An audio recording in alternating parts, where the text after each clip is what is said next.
Halo teman-teman semuanya, perkenalkan nama saya Cynthia Dewi Nimas Ayu Anggraini, biasa dipanggil Cynthia. Saya dari Prodi D3 Akuntansi 2015. Kali ini saya akan menjelaskan kepada teman-teman semuanya apa itu leasing. Apa itu leasing?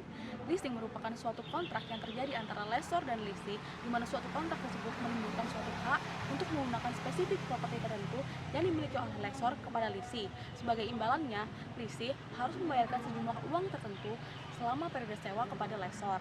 Nah, untuk mengetahui jenis badan apa saja yang terkait dalam leasing, yuk kita simak.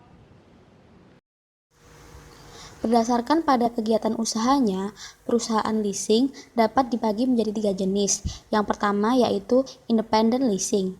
Independent leasing merupakan jenis perusahaan yang berdiri sendiri.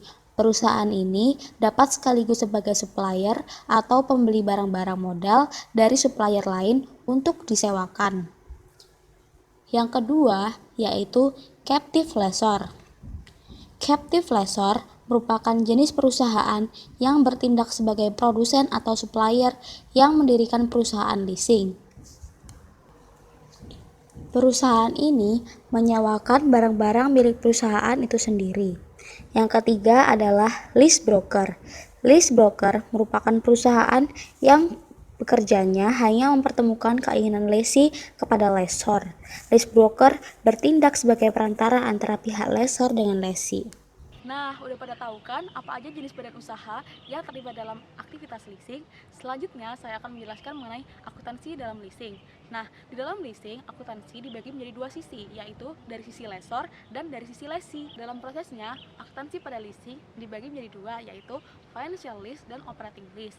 Apa yang membedakan antara akuntansi leasing dan akuntansi lessor pada financial lease dan operating lease? Dalam operating lease, akuntansi oleh lessee dan lessor adalah sama, namun yang membedakan adalah pada saat akuntansi tersebut adalah financial lease.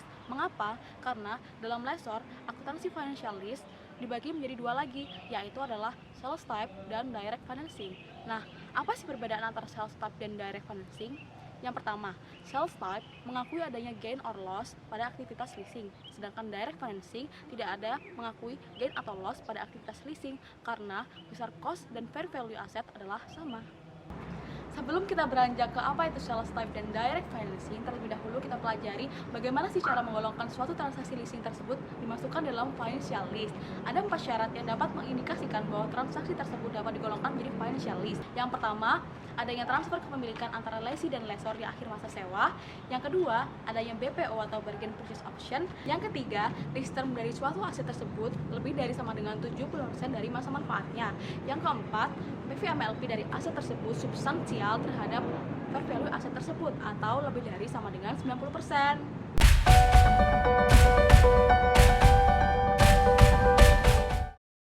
Pada akuntansi financial lease oleh lessor, financial lease dibagi menjadi 2 macam, yaitu sales type lease dan direct financial lease.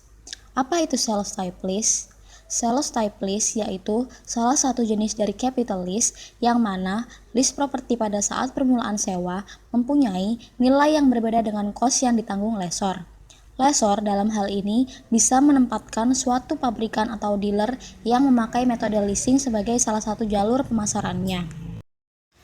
Sedangkan direct financing lease tidak ada perbedaan antara cost dan fair value asset pada saat awal leasing, karena direct financing lease salah satu bentuk financial leasing yang dibiayai langsung oleh lessor.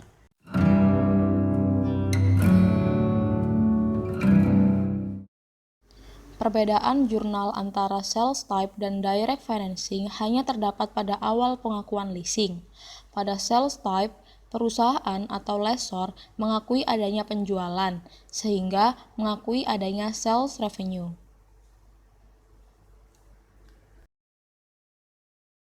Sedangkan pada direct financial lease, pada saat pengakuan leasing, perusahaan atau lessor tidak mengakui adanya penjualan, sehingga jurnal pengakuan leasingnya seperti biasanya, yaitu lease receivable pada lease equipment. Nah, teman-teman jadi udah pada tahu semua kan apa itu pengertian leasing, jenis badan usaha yang terkait dengan leasing, terus akuntansi yang terjadi pada leasing. Nah, juga perbedaan antara self type dan direct financing. Nah, sebelum menutup video kali ini, saya akan berbagi sedikit nih tentang kesan dan pesan saya selama menjalani pelajaran Lab AKM 2. Jadi, selama ini saya diajar oleh dosen Lab AKM yang bernama Pak Haresya Darmawan. Nah, Pak Hares ini orangnya top banget deh pokoknya. Dari caranya ngajar, dari caranya beliau memotivasi murid-muridnya, dari caranya beliau memperhatikan mahasiswanya itu benar-benar top banget deh. Pokoknya dari yang kami awalnya nggak suka lab AKM jadi mencintai lab AKM, dari awalnya blur dengan lab AKM jadi jelas sama lab AKM. Pokoknya Pak Haris itu adalah satu-satunya dosen yang benar-benar hafal nama mahasiswanya satu persatu, yang benar-benar ngerti karakter mahasiswa satu persatu, dan benar-benar memotivasi kami untuk mencintai lab AKM. Semoga dengan adanya video ini dapat mewujudkan adanya PKN berbagi dan mengaktifkan kegiatan Indonesia. Terima kasih Pak Haris.